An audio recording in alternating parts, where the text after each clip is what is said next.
Madame, Monsieur, bonsoir et bienvenue dans Vox News, votre rendez-vous de l'actualité sur Vox Africa.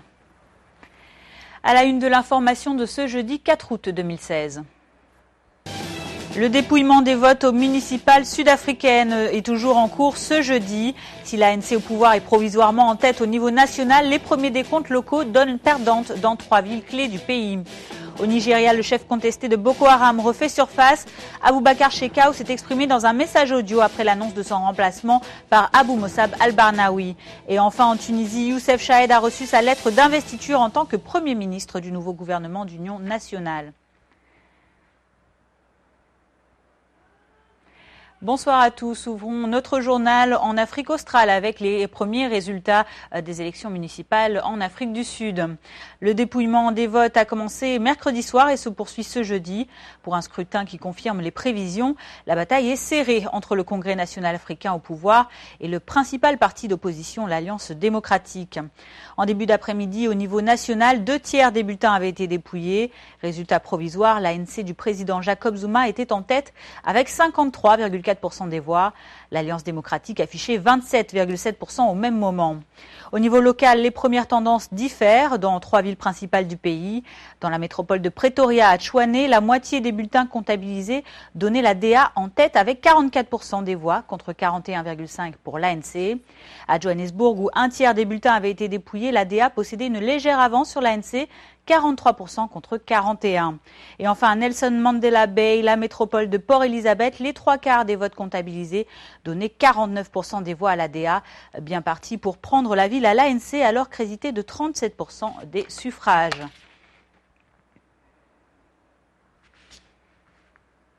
Et la commission électorale communique les résultats circonscription par circonscription, des décomptes toujours provisoires, donc compte tenu du nombre important de bulletins qu'il reste à dépouiller.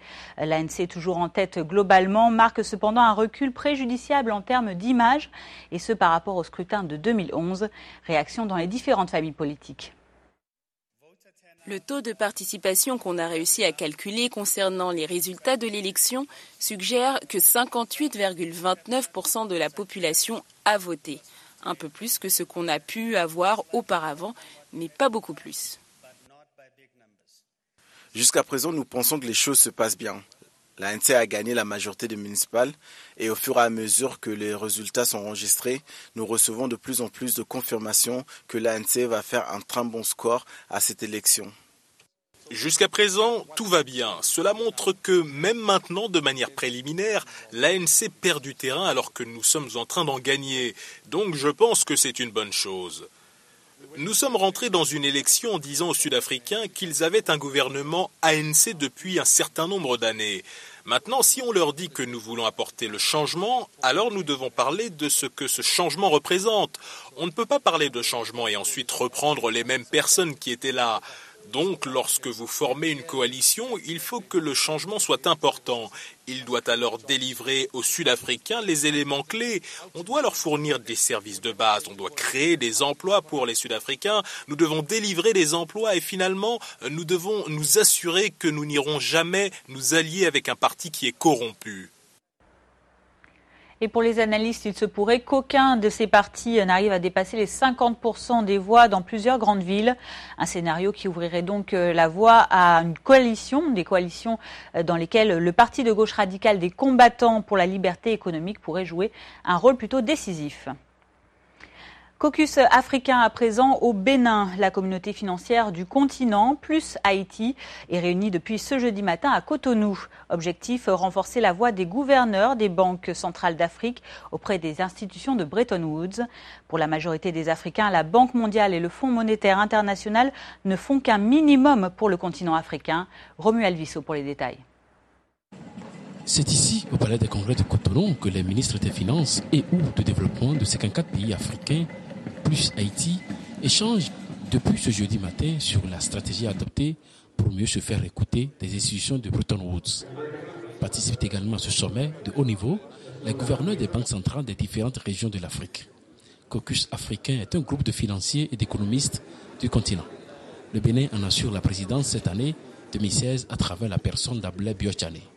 Pour ce dernier, les changements climatiques, la chute des coûts des matières premières et le phénomène du terrorisme constituent des chocs pour les finances et l'économie africaine. Nous exprimons le vœu que la Banque mondiale et le Fonds monétaire international continuent d'assurer pleinement leurs responsabilités pour faire face aux bouleversements et aux changements qui affectent le monde entier et notre continent en particulier. C'est en cela que nous réitérons notre appel pour que l'Afrique ait une place plus représentative au sein des institutions de Bretton Woods. Invité à cette réunion de l'élite africaine en matière d'économie et de finances, le chef de l'État béninois ne fait pas la langue de bois. Patrice Talon appelle les 4 Africains à emboîter le pas à leurs homologues asiatiques qui, aujourd'hui, sont écoutés sur la scène internationale. Si l'Afrique va mal, de plus en plus et de manière plus durable, le monde ira mal. Vous pouvez trouver les arguments pour mobiliser les ressources qui existent dans le monde de manière abondante pour un plan Marshall au service de l'Afrique. La lutte que mène Caucus africain ne sera pas vaine, souffle un ancien fonctionnaire de la Banque mondiale. Richard Senon pense que c'est le meilleur moyen pour atteindre le but fixé. Ensemble, on est plus fort, dit-il. C'est une originalité extraordinaire qu'on voit pour la première fois les pays africains se mettre ensemble et poursuivre le même intérêt commun. Et en fin de compte, quand on regarde quel est cet intérêt, c'est la lutte contre la pauvreté, éradiquer la pauvreté qui est de plus en plus galopante. Un mémorandum sera rédigé à l'issue de cette réunion de haut niveau des ministres africains des Finances et ou du Développement et remis au président de la Banque mondiale ainsi qu'à la directrice du FMI. En parlant d'une seule voix, les financiers et économistes veulent se faire bien écouter par les institutions de Bretton Woods. Aboubacar Shekau serait toujours présent. L'ancien chef de Boko Haram a réagi ce jeudi à l'entretien donné par son successeur, annoncé mardi.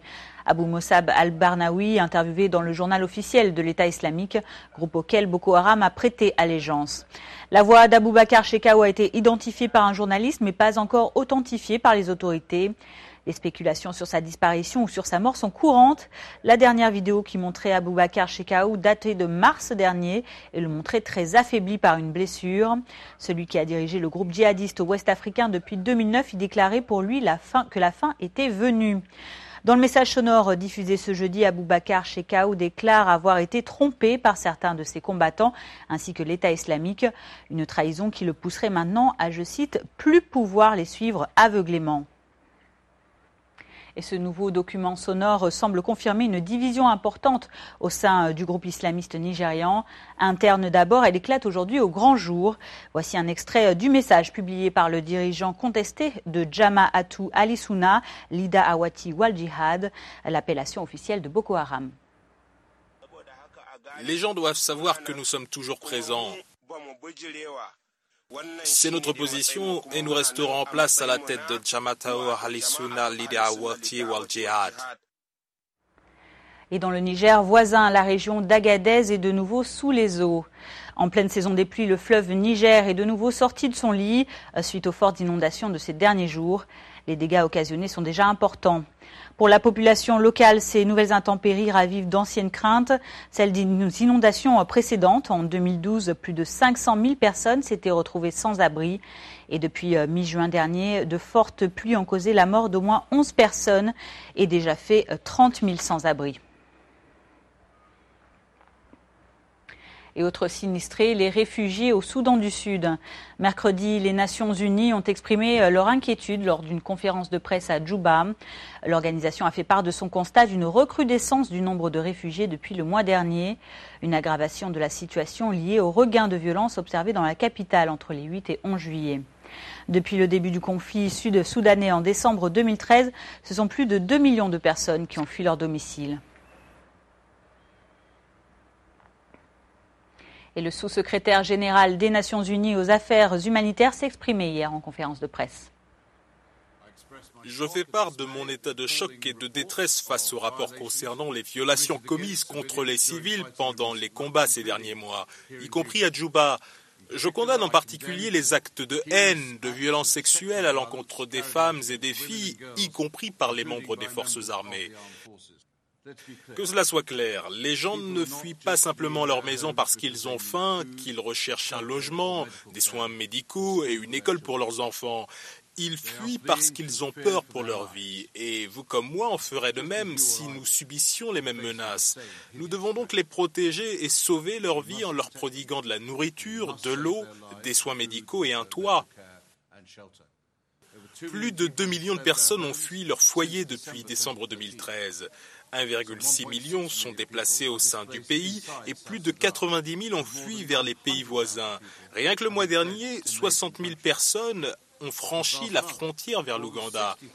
De par le pays, quelques 4,8 millions de personnes risquent une pénurie alimentaire et 1/4 million d'enfants sont gravement mal nourris.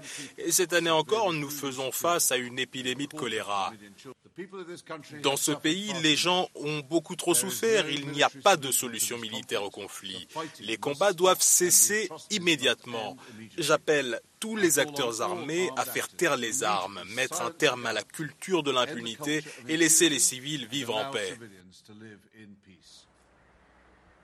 Après sa désignation en tant que Premier ministre du nouveau gouvernement d'union nationale en Tunisie, Youssef Chahed a reçu mercredi sa lettre d'investiture. L'ancien ministre des Affaires locales a officiellement été reconnu dans ses nouvelles fonctions par le président, Béji Caïd Essebsi. C'était au palais présidentiel de Carthage.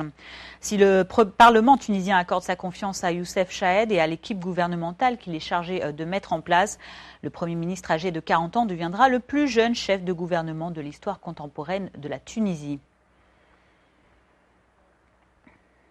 Et les défis sont grands pour le nouveau Premier ministre.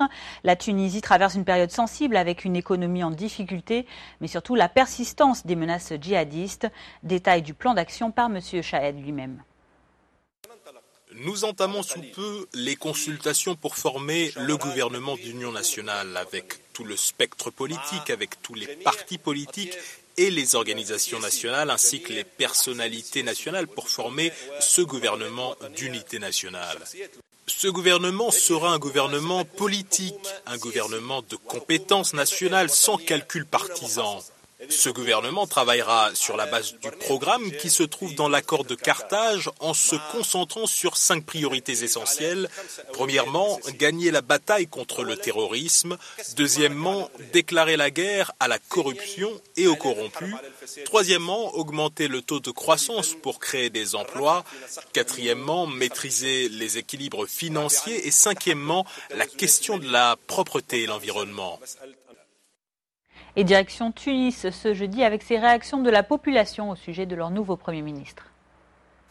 Je ne sais pas qui c'est et je n'ai aucune confiance dans ce qu'il va faire, ni dans ceux qui l'ont précédé ou qui vont le suivre. Le pays était dans un marécage et est tombé dans un autre plus profond. Lui tout seul ne peut pas travailler. On peut avoir de bonnes intentions en économie, commerce, tourisme, une famille unie, une seule idée, de l'amour pour la Tunisie. On peut se réunir pour faire réussir cet homme, mais sinon, il va échouer. Dans la Libye voisine, les forces militaires du pays consolident leur position à Sirte. Mercredi, les raids américains ont aidé les militaires libyens à maintenir leur assise sur le fief du groupe islamique. Un succès que le porte-parole des forces du gouvernement d'union nationale espère durable. Reda Issa qui expliquait que la progression de ces soldats avait toutefois été gênée par des snipers et des mines posées par les djihadistes. Les forces du gouvernement d'union nationale ont lancé leur offensive pour reprendre Sirte le 12 mai dernier. C'est le 9 juin qu'elles ont pu entrer dans la ville située à 450 km à l'est de Tripoli et où elles assiègent les djihadistes depuis.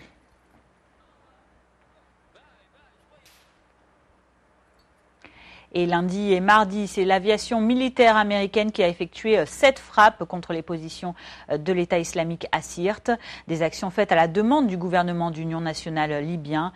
Explication du processus par différents membres des forces pro-gouvernementales libyennes. Au cours d'une réunion, nous avons décidé de demander au gouvernement d'union nationale de nous donner des munitions intelligentes et des munitions pour notre aviation, comme des missiles guidés, ou de nous apporter le soutien de l'un des pays qui a une bonne force aérienne. Hier, les avions américains sont entrés dans notre espace aérien et ils ont mené des frappes sur des positions de l'État islamique. Et ceci grâce à Dieu et aux commandants qui étaient dans le centre de commandement et qui ont fourni des coordonnées. Ces opérations sont devenues très nombreuses, surtout avec les dernières frappes menées par nos amis les Américains. Ces frappes étaient très bonnes et nous espérons qu'elles vont continuer jusqu'à notre victoire.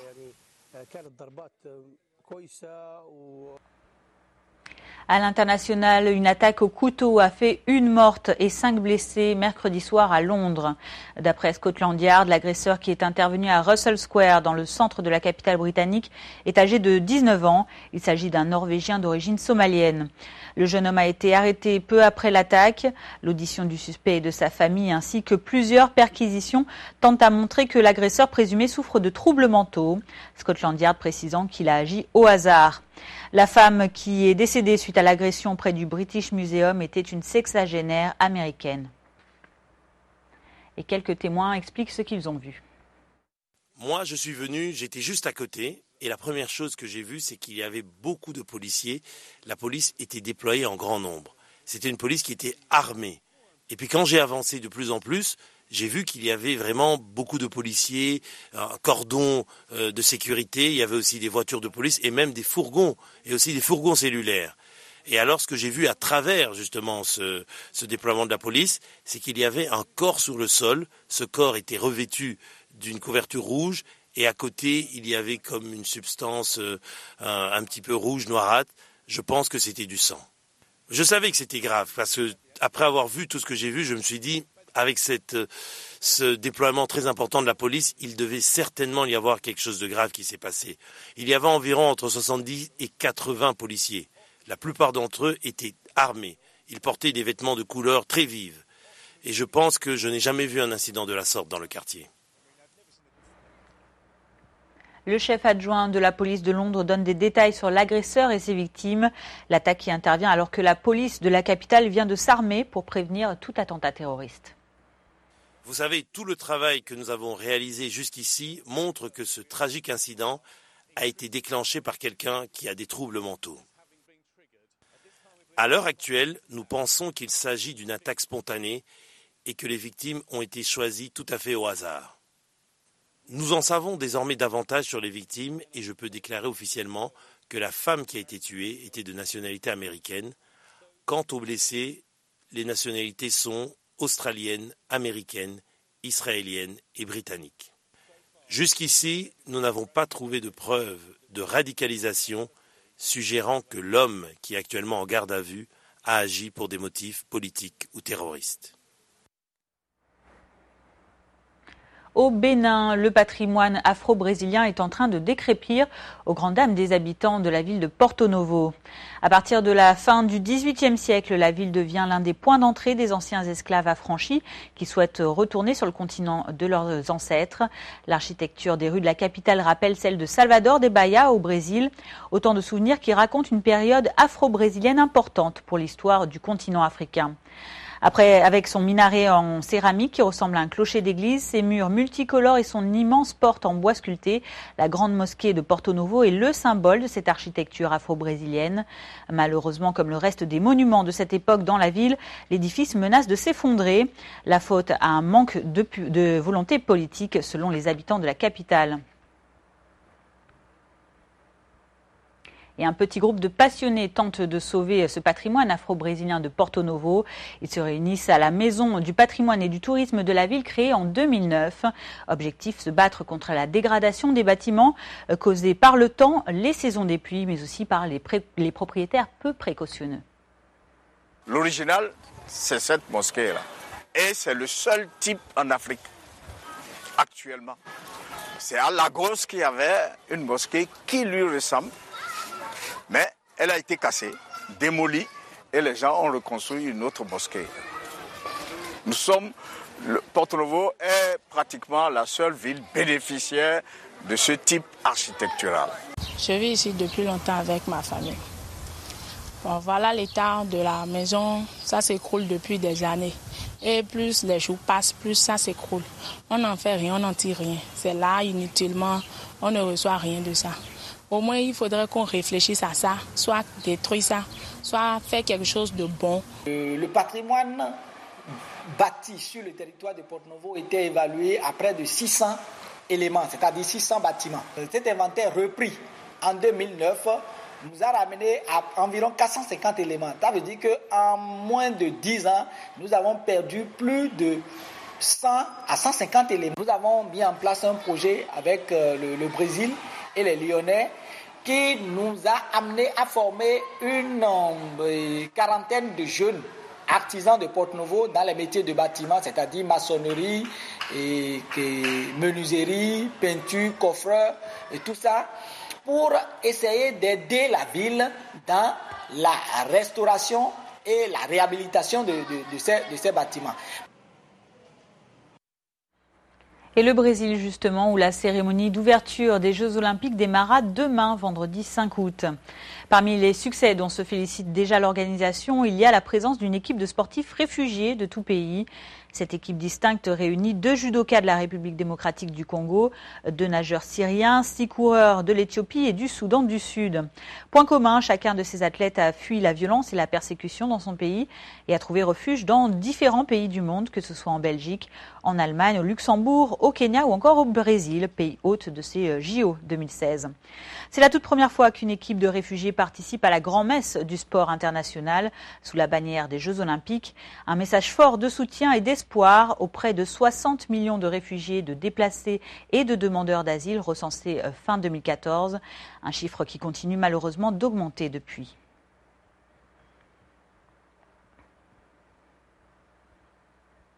Et pour les sportifs de cette équipe à part entière, eh bien, la participation aux Jeux de Rio représente un aboutissement après de grandes souffrances. J'ai nagé pour la vie quand le bateau dans lequel on se trouvait était en train de couler. Sans la nage, je n'aurais pas survécu. Je n'aurais rien. Je ne serais pas arrivée à ce niveau. Je ne serais pas aux Jeux Olympiques. Et le sport était là pour moi quand il n'y avait plus personne. On est fiers de représenter des millions de réfugiés et on est heureux de représenter cette équipe. Il faut montrer du respect envers les réfugiés. Il faut qu'on encourage ces millions de réfugiés. C'est un rêve pour tout athlète. Quand j'étais petit, je rêvais de participer aux JO et je rêvais d'y participer avec l'équipe de mon pays. Mais je suis fier aujourd'hui d'y participer, même si c'est avec l'équipe des réfugiés. Bien sûr, je pense à mon pays, la Syrie, et j'espère qu'avant les JO de Tokyo en 2020, il n'y aura plus de réfugiés. Rien n'est plus important et plus cher pour moi que mon pays. Et retour en Afrique, toujours en sport. Le Bénin abritera en septembre prochain les premiers championnats de roller sport. Pour ne pas faire piètre figure, la fédération béninoise de la discipline met les bouchées doubles pour aguerrir ses écureuils. Reportage à Cotonou avec Romuald Duissot. Discipline sportive particulière, le roller nécessite un équipement spécial pour sa pratique. Ce sport commence par devenir un peu populaire à Cotonou. La cherté des équipements ne constitue plus un handicap pour le développement de ce sport au Bénin. Plus d'une dizaine de clubs sont déjà affiliés à la Fédération nationale de roller sport. Ce sport-là m'apporte beaucoup de choses parce qu'il me permet de participer à des compétitions internationales. Le roller m'apporte, disons, le plaisir, la santé. Bon, ça m'apporte beaucoup de choses. Fort de cet engouement, les Béninois s'engagent à organiser en début du mois de septembre 2016 les premiers championnats ouest-africains de roller sport. Dès lors, on met plus de sérieux dans les séances d'entraînement. Pour la prochaine compétition, il faut s'exercer en course de vitesse et maîtriser au mieux le slalom. 2 disciplines dans lesquelles le Bénin pourra se faire distinguer. Mais pour l'heure, la liste des écuries sélectionnées n'est pas encore publiée parce que la fédération est confrontée à quelques difficultés. L'équipe est déjà au point, mais il faut dire seulement c'est au niveau des filles que ça accroche un peu d'abord et déjà parce que nous avons des filles qui ont un très bon niveau, il y a d'autres qui sont parties en vacances, il y a une autre qui est dans l'armée, donc et ceux-là il faut faire tout possible pour avoir une permission pour celle qui est dans l'armée pour qu'elle puisse rejoindre l'équipe. Et les autres qui vont venir. Donc, on sera en train de tester les filles jusqu'au dernier moment afin d'arrêter une liste définitive parce qu'il ne faut pas sélectionner pour sélectionner. L'idéal est de vite regrouper la sélection nationale pour une bonne préparation. Devant leurs propres installations, les Béninois ne devront pas faire de la figuration durant les championnats ouest-africains. Et nous nous quittons avec des images rafraîchissantes. Rendez-vous à 2633 mètres d'altitude au Lesotho. La neige recouvre actuellement les hauteurs du mont Tabaputsoa. Si l'idée de trouver de la neige en Afrique peut paraître insolite à certains, les hauts sommets existent pourtant bien sur le continent. C'est le cas dans ce petit royaume montagneux du Lesotho, enclavé dans le territoire de l'Afrique du Sud. Chaque année à cette période, sa population très agricole vit et fait paître son bétail dans la neige.